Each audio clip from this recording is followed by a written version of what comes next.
नमस्कार. पुन्हा एकदा एका नवीन व्हिडिओसोबत तुम्हा सर्वांचं आपल्या चॅनेलमध्ये खूप खूप स्वागत आहे. आजच्या व्हिडिओमध्ये मी तुम्हाला 40 साईज प्रिन्सेस ब्लाऊजचं कटिंग दाखवणार आहे. तर पहा, तुमचा ब्लाऊज जर प्रिन्सेस आहे तो छातीमध्ये व्यवस्थित बसत नसेल, चपटा होतो, दबल्यासारखा होतो, तर तो का होतो तर ते इथं तुम्हाला समजणार आहे. कशामुळे तुमचा पप तुम्ही कसा क्रिएट करता किंवा कुठे काय तुम्हाला मापं टाकायची आहेत हे सर्व अगदी डिटेलमध्ये समजणार आहे. तर छातीमध्ये तुमचा ब्लाऊज जो आहे तो चपटा बसू नये यासाठी खूप महत्त्वाचे टिप्स मी सांगणार आहे. तर व्हिडिओ कुठेही स्किप न करता शेवटपर्यंत पहा. आपल्याला ब्लाऊजची उंची घ्यायची आहे 14.5, त्यामध्ये मी 1 इंच प्लस केलं 15.5 इंच. तर पहा, सर्वात पहिल्यांदा आपल्याला पाठीमागचा भाग कटिंग करायचा आहे. तर यामध्ये मी 1 इंच प्लस केलेला आहे, हे लक्षात घ्या. आता पाठीमागील भागासाठी आपण 14.5 प्लस 1 15.5 इंच घेतलं. आणखीन आपल्याला यामध्ये फ्रंट भागामध्ये उंची वाढवायची असते, कारण पप क्रिएट होतो. मग त्यामध्ये परत आणखीन आपल्याला उंची वाढवायची आहे, तर ते फ्रंट पार्ट कटिंग करताना उंची वाढवायची असते, हे लक्षात घ्या.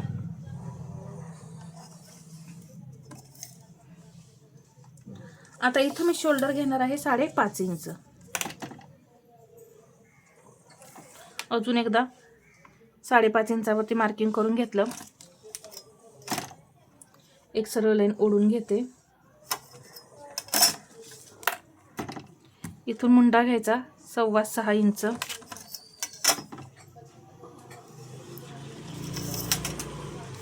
आता 40 चेस्ट आहे, त्याचा चौथा भाग 10 आणि याच्या पुढे हे 1.5 इंच मार्जिन.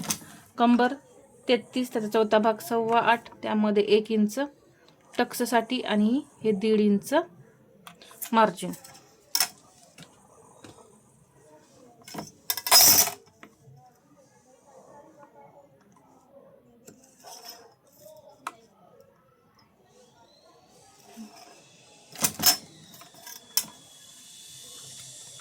आता इथे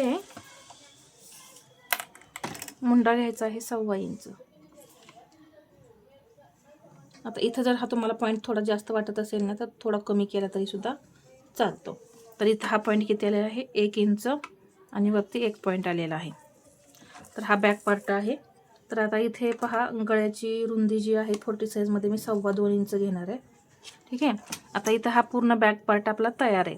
तर मी तुम्हाला इथं डायरेक्ट गळा वगैरे सगळं ड्रॉ करून दाखवते, कन्फ्युजन नको. 10 इंच गळा 10.5 इंचावरती मार्किंग करून घेते. इथं घेणार आहे मी, आता 40 साईज आहे, 3-3.25 इंचापर्यंत ब्रॉड केलं तरी चालतंय. इथे हा बॉक्स तयार करून घेतला, गळ्याला गोल आकार दिला. इथे तुम्हाला हवा तो गळा ड्रॉ करा. इथून जे काही वाढवलेलं आहे त्याचा असा सेंटर करायचा आणि उंचीला 4.5 इंच टक्स घ्यायचा. इकडे 1/2 इंच, इकडे 1/2 इंच, टोटल हा आपला असा टक्स असणार आहे. इथे 1/2 इंच घ्यायचं आणि हे कटिंग करून काढायचं. ठीक आहे. तर हा पूर्ण आपला बॅक पार्ट झालेला आहे. तर आता फ्रंट पार्ट कटिंग करण्याआधी आपल्याला हा पार्ट किती आहे हे मोजायचं आहे. आता आपण जेव्हा पेपर पॅटर्न कटिंग करतो त्यावेळेस बॅक पार्ट आपल्याकडे शिल्लक राहतो. आता मी या बोर्डवरती दाखवते तुम्हाला, त्यामुळे आता माझ्याकडे बॅक पार्टचं मेजरमेंट नसणार आहे आणि असलं तरीही तुम्हाला इथं मी आधी मोजूनच दाखवते. तर पहा, 8.5ला 1 पॉईंट कमी, हा एवढा पॉईंट आलेला आहे. मग मी इथं 8.5 इंच लिहिते. इथं किती घेतलं मी, 8.5 इंच. आता आपण फ्रंट पार्ट कटिंग करून घेऊया. तर हा बॅक पार्ट तुम्हाला समजलाच असेल. आता फ्रंट पार्ट कटिंग करण्यासाठी इथं आता गळा रुंदी सेम ठेवायची आहे. आता हा टक्स वगैरे, आता हे तिरकं जे आहे ते आता हे रब करूया, कारण आपल्याला हे आता सरळ लागेल. ठीक आहे. आता आपली ही उंची किती होती आपण सांगितलं तसं 14.5 प्लस 1 15.5 इंच. टोटल किती आहे, हे 15.5 इंच आहे. आता इथे आपण अजून किती वाढवणार आहे, 1.25 इंच वाढवणार आहे. अजून मी किती वाढवणार आहे, 1.25 इंच, 1.2 एवढं मी इथे अजून उंचीमध्ये वाढवलं. एवढं वाढवायचंच आहे. पहा, हेवी साईजमध्ये एवढं लागतंच आपल्याला. ठीक आहे. इथं उंचीमध्ये अजून वाढवलं. आता हुकाय पट्टीसाठी इथं अजून वाढवायचं आहे. तर इथं 3 लाईन एवढं अंतर मी वाढवणार आहे. 1/2 इंच ही नाही लागत आणि आपल्याला 1/2 इंच ही एक लाईन असं एवढं लागतं. तर 3 पॉईंट एवढं मी अंतर वाढवलं. तुम्हाला जर लागत असेल जेवढं तेवढं तुम्ही इथं घ्यायचं आहे. आता इथे पुढचा गळा 6.5 इंचावरती मार्किंग करून घेते. इथून थोडा असा ब्रॉड करते 2.25 इंच आणि इथे एक बॉक्स तयार करून घेऊया. आता गोल गळा करताना इथे तुम्ही असा गळा तयार करू शकता पहा असा. परंतु जेव्हा तुम्ही पान गळा तयार करताना तेव्हा असा थोडासा असं बाहेर जायचं पहा. इथून असा हा आकार आणायचा असा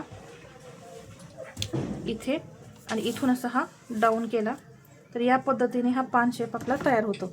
इथे कोण तयार करायचा. आता इथे मी गळ्याला आकार दिलेला आहे. आता इथं सर्वात महत्त्वाचं टक्स पॉईंट कशावरून काढायचा. आता इथं फुल बस्ट आहे आपली 40 आणि अप्पर चेस्ट आहे आपली 40 आणि फुल बस्ट आहे 42. तर त्यानुसार इथं टक्स काढायचा आहे. इथं 42चा चौथा भाग किती येतो 10.5. त्यामध्ये 1 इंच प्लस केलं की 11.5 इंच. तर ही लाईन आधी ओढण्याआधी ना काय करायचं हे अंतर मोजून घ्यायचं. तर पहा हे अंतर मला कमी वाटते तर मी काय करणार आहे इथून सरळ 11 इंच घेणार आहे. 40च्या पुढे तुम्ही सरळ 11 इंच टक्स पॉईंट घेतला तरी चालतो. त्यावेळेस तुम्ही चौथा भाग वगैरे करत बसायची काही गरज नाही. सरळ इथे मी चौथा भाग घेतला. आता मात्र इथे याचा 10वा भाग घ्यायचा आहे 42चा. तर किती येतो 4.25 इंच. असंच आपण इथं 4.25 इंच घेणार आहे. तर हे हुकाय पट्टीचं जे मार्जिन आहे ते सोडून मी 4.25 इंचावरती मार्किंग करून घेतलं. आता मी ही सरळ लाईन ओढून घेते.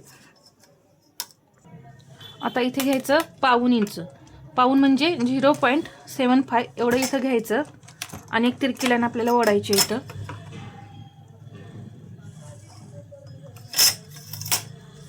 पूर्ण टक्स मी 40 साईजसाठी इथं 3 इंच घेणार आहे. एक सरळ लाईन अशी ओढून घ्या इथून आणि परत एक अशी तिरकी लाईन.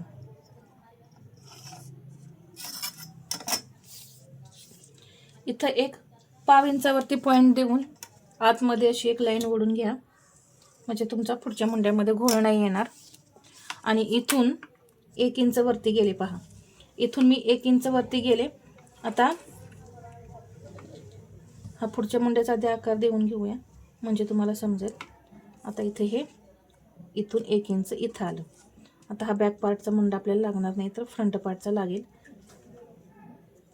आता हा फ्रंट पार्टचा आपला हा मुंडा आहे. तर इथून मी हे 1 इंचावरती घेतलं. आता इथून टक्समध्ये इथं टक्स द्यायचं आपल्याला आर्महोलमध्ये. तर हा टक्स टोटल मग आपल्या इथं गॅप किती पाहिजे 1 इंचाचा. तर इथं मी पहा पहिल्यांदा 1 इंचावरती मार्किंग करून घेऊन मग परत हे 1 इंचाचा इथं गॅप घेतला आहे. तर पहिल्यांदा इथून 1 इंच घ्या आणि परत 1 इंचाचा असा गॅप द्या. आता हे पॉईंट इथं जोडून घ्यायचे.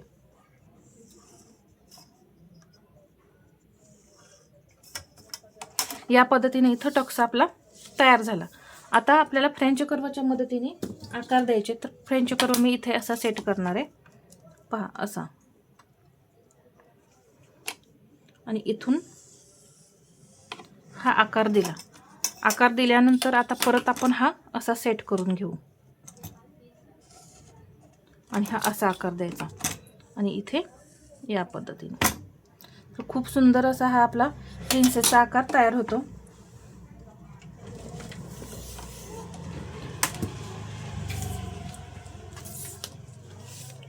आता इथे हे अंतर किती आहे हे चेक करून घ्यायचं. 6 इंच आहे पहा. किती भरले 6. तर हे सुद्धा आता 6 इंच पाहिजे. तर इथून जिथं 6 इंचाचा पॉईंट येतोय इथं मार्किंग करून घेतलं. आता आपल्याला नवीन मुंडा तयार करायचा आहे. अर्धा इंच इथं मी खाली घेतलं मार्किंग करून पहा अशा पद्धतीने आणि एक लाईन ओढून घ्यायची. एक अशी मी लाईन ओढली. आता इथून एक अशी लाईन ओढायची आणि आपल्याला मुंड्याला आकार द्यायचा आहे.